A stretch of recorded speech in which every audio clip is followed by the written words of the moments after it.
নিরাপত্তা নিশ্চিত করাই কিন্তু এই অন্তর্বর্তীকালীন সরকারের দায়িত্ব।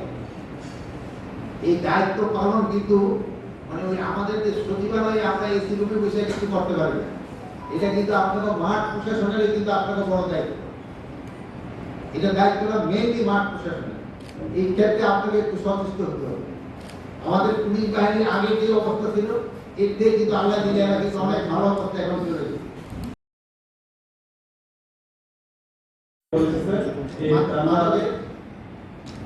দেশের সবচেয়ে বড় সমস্যা হচ্ছে মাদক। সবচেয়ে বড় সমস্যা হলো মাদক। এটার ক্ষেত্রে আপনারা ওই এখন বলতেছেন যে ডিভিশনাল হেডকোয়ার্টারে আপনারা ওই কি বলে ই সেন্টার করার জন্য কি বলে ওই মাদক খেয়ে কি হয়েছে হ্যাঁ নিরাময় কেন। আমি তো নিরাময় কেন্দ্র করতে যাই না, আমি যেন মাদক না খাই এর ব্যবস্থা করতে হবে। আপনারা দেখা যায় 15,000 ব্যক্তিদের সাইডে দেয়া ওই 500 ব্যক্তিদের দিয়া ব্যবস্থা করবে।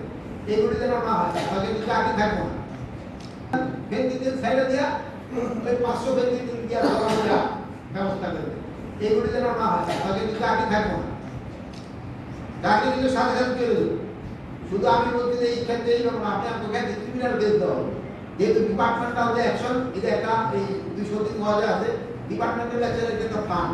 ওনার এখানে ডিপার্টমেন্টাল অ্যাকশন অনেক দিনে 3 বছর 4 বছর পর্যন্ত দেওয়ার পরে ওনারা বলবে একটা লঘুদণ্ড দাও। লঘুদণ্ডতে কি পানিশমেন্ট এটা আমি কিন্তু বুঝিও না। আর যদি গুরুতর কিন্তু একটু এই কিসের পরে মানে আমাদের এই দশতমায়ের ভিতরে সবচেয়ে ফায়ার ব্রিগেডের কাজই ছিল সবচেয়ে ভালো। সব বাহিনীর ভিতরে ফায়ার ব্রিগেড সবচেয়ে বেশি ভালো কাজ করে। তোমাকে এই কাজটা যেন দাঁড়িয়ে থাকে এটা করতে হবে। এখন কিন্তু একটু আগুনের দিকটা কিন্তু প্রবণতা কিন্তু একটু বেড়ে গেছে এই সিজনগুলিতে। যেহেতু এখন তো বৈশাখ জ্যৈষ্ঠ মাস পার হয়ে গেছে না বৈশাখের তেলটা আছে তেলটা এখন রেখে দেবে। আর যে বেটা এখন তেল ব্যবহার করতেছে সে সেসব তার তেল শেষ হয়ে যেত আর আপনি সেসব তেল দিয়েও খেতে দেবেন। এখন তো আমাদের তো কোনো তেলের দরকার নেই। আপনার যেসব তেলের দরকার হবে তেল এখনো রেখে দেন। ওই সময় তেল দিয়ে কাজে দিয়ে কোথায় উঠতে হবে উঠে কিন্তু আপনার এখানে এখন এই তেল মানুষ এখন এই যে কোনো নেতা যদি আসে আমাকে হয়েছে আমাদের একজন এডিশনাল সেক্রেটারি একজন নালে একজন ডেপুটি সেক্রেটারি তার পাশে বসে হাঁটা এখন শুরু করে বাট এটা this is very bad side. যদি আপনার ওখানে হয় না এটা উপরে খুব বেশি হবে এই দিক থেকে আপনি যেহেতু আমার এই দুজন শুটিং মধ্যে আছে এটা ওনার সামনে বললাম ওনার জন্য অবজার্ভ একটু কেয়ার এই জিনিসগুলি বলবো। এগুলো আমরা অনেক সময় একটা অস্বস্তিকর পরিবেশ এক একটা মন্ত্রণালয় এক এক এখন আমরা ওয়াটার রিসোর্সে যদি কোনো সমস্যা থাকে তাহলে আমার পক্ষে সমাধান করা সম্ভব না। তাহলে ওটা দিয়েও আইসা আমাদের এখানে এসে হাজির করে। এই জন্য যে তেল যদিও তেল সবারই দরকার তেল না অবশ্য কাউরি করে না আমাকে সবাই বলল আমার উচিত মুশকিল এত রিকোয়েস্ট আসে থাকে উচিত মুশকিল ভাবে যে উচিত যদি তাদের পার করে দিই জনগণ তাদের পার করবো কিনা এটা চিন্তা নেই সবাই ভাবে যে উচিত যদি তাদের পার করবো। সবসময় বলবো সিভিল ড্রেসে কোনো কাউকে গ্রেফতার করা যাবে না। ইউনিফর্মে যেতে হবে অথবা তোমাদের যদি কি থাকতে হবে বলে জ্যাকেট থাকতে হবে বেস্ট থাকতে হবে মানে ওই সিভিল ড্রেসে দেয়া কাউকে তোমরা গ্রেফতার করতে পারবে না। ম্যাক্সিমাম কারাগারে পুরানো বিল্ডিং ম্যাক্সিমাম গুলি পুরানো এগুলো অবস্থা খুবই খারাপ। কিন্তু আবার আমাদের নতুন কারাগার যেটা করা হচ্ছে কেরানীগঞ্জ আমি কেরানীগঞ্জ কারাগার পরিদর্শনে গেছিলাম ওই কারাগারের পরিদর্শন করার মনে হলো ওই কারাগারের মনে হয় কয়েকদিনের ভিতরে পুরান হয়ে গেছে।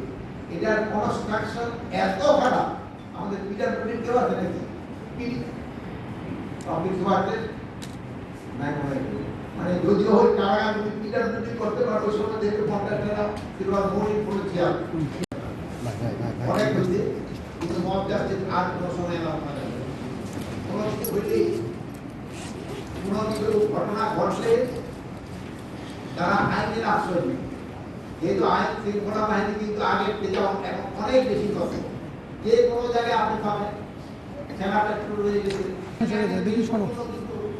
আগায় চলে আসে এগুলির দিকে আপনি একটু খেয়াল রাখবেন।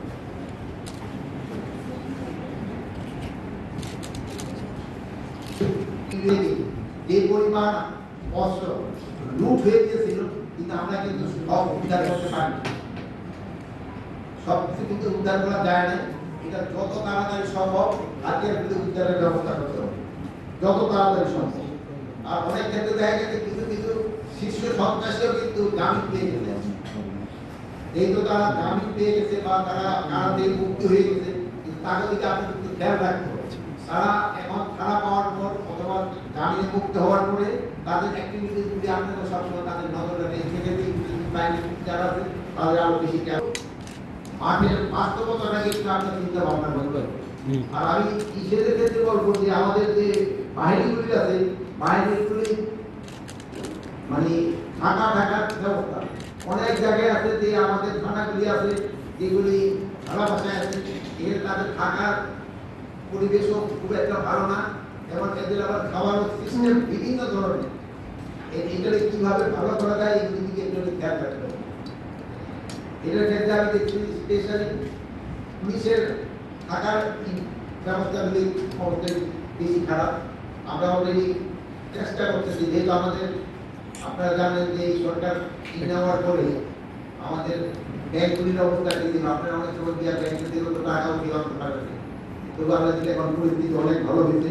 আমাদের একটা রেস্ট্রিকশন দেওয়া ছিল যে যেই সব বিল্ডিংগুলি 70% উপরে কাজ হয়ে গেছে ওই সব বিল্ডিংগুলিতে কনস্ট্রাকশনে পয়সা দিতে। তো কোরিয়া এবং মধ্যসত্ত্ব ভূমিদের কিন্তু এই বাড়ছে, এটা আপনি কিভাবে কমায় আনতে পারবেন এটা একটু চেষ্টা করতে হবে। কোরিয়া এবং মধ্যসত্ত্ব ভূমি যদি মধ্যসত্ত্ব ভূমিদের আমরা একটু না কমে আনতে পারি, তো কিন্তু জিনিসপত্রের দামটা ভোক্তা আরো বেশি দামে দিতে হয়, কৃষকের কম দামে বিক্রি করতে হয়। এই একটা বড় ধরনের সমস্যা। এই দুই ক্ষেত্রে কিন্তু আপনাদের একটুখানি কেয়ারফুল থাকতে হবে। আর আইন শৃঙ্খলা পরিস্থিতির ক্ষেত্রে বলবো, আইন শৃঙ্খলা পরিস্থিতি কিন্তু স্যাটিসফ্যাক্টরি, বাট আমরা যেই লেভেলে আশা করছিলাম ওই লেভেলে কিন্তু এখন পর্যন্ত যায় না।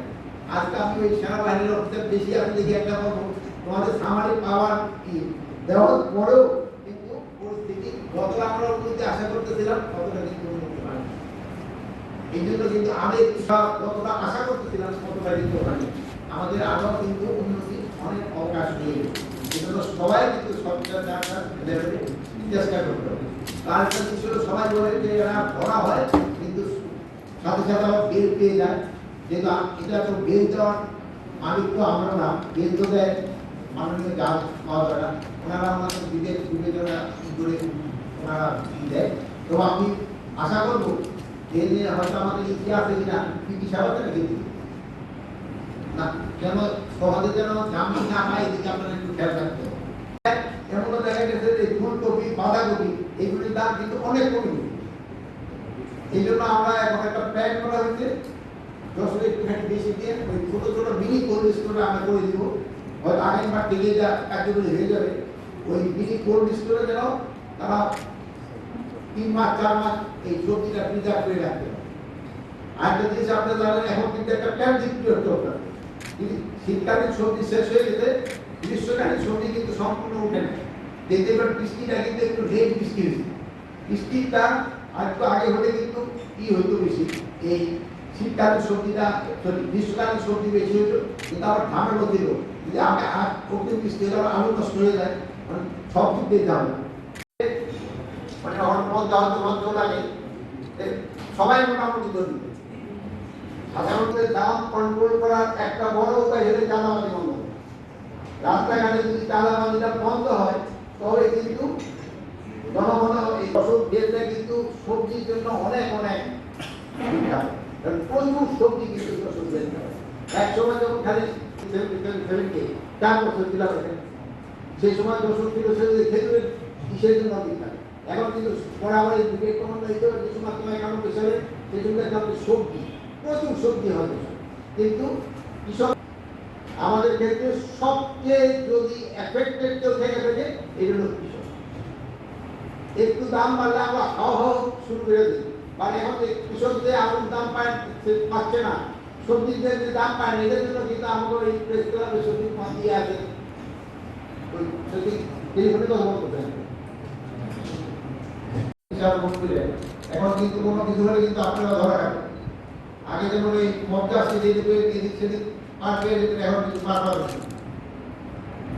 তো খেয়াল রাখতে হবে প্রচুর মিথ্যা মামলা দেওয়া হবে, প্রচুর মিথ্যা মামলা দেওয়া হবে। দোষী যে সে যেন ছাড়া না পায়, আর যে নির্দোষী সে যেন কোনো অবস্থায় শাস্তির আওতায় না আসে, এদিকে আমাদেরকে খেয়াল রাখতে হবে। এই যে স্পেশাল নিরীহ লোকের এগেইনস্টে মামলা, আপনারা ভালোভাবে ইনভেস্টিগেশন করে তারপরে তারা আইনের আওতায় নিয়ে আসেন, যারা নির্দোষী তারা আপনারা খালাস করে দেন। এই জন্য কিন্তু মানে এক সময় ছিল যে কোনো কিছু কোনো ঘটনা ঘটলে 10 জনের নাম দেয়া পুলিশ 50 কি 60 জনের নিজেরা বেনামি দিয়া একটা মামলা করে। এখন এটা হচ্ছে উল্টা, এখন জনগণই করে নাকি ওই 10টা দেয় নাম আর 100 দিয়া দেয় অজ্ঞাত, এটা দিয়ে করছে। এটা থেকে আপনাকে একটু সজাগ থাকতে হবে যেন কোনো অবস্থায় কোনো নিরীহ পাবলিক যেন শাস্তির আওতায় না আসে। আরেকজন পুলিশের থেকে ওই সময় আমি কয়েকবার দিত আমাদের বিভিন্ন মাস্টার ডিউটি করতে দেন, এই জন্য আমি আপনি কারণ ভিতরে আমি বেশ কয়েকবার যশোরের কারা এটা কিন্তু অনেক বড়, এটা কিন্তু বিরাট বড় 40 হ্যাঁ, এটা এটা সেই সময় আমার মনে আছে যে এখন রব তারপর মতিউর রহমান ছিল, এরাও ডিভিশনে এটা আটকা এই জন্য হলো যে খালি আপনারা ওই করে যখন একটা ইয়ে ছিল, এখন ওই পুকুর কি ভরাট করে হয়েছে না, পুকুরের পানি ছিল আপনারা আমাদের যে খাওয়া দাওয়া বা কায়না ওইগুলো কিন্তু ব্যবস্থা আগে ছিল স্যার। আমি আশা করি 5 কথা আরেকটা কথা স্যার বলেন, আরেকটা জিনিস হলো স্যার আপনি ভিনেগার খবর কেন রাখেন স্যার? আমি ভোটে না না না শোনেন, আগে আমার কথা শেষ করতে দেন। এখানে থেকে 5 লাখ টাকা কারাগারের খবর আপনার কাছে থাকবে না, এটুকুই বলতে পারবেন। আমি জানি এটা ভোটের সম্ভবত স্যার এইগুলি মাঝে মাঝে যায় না, আশেপাশে দেখা খালি এক জায়গায় বসে অফিসে বসে থাকেন।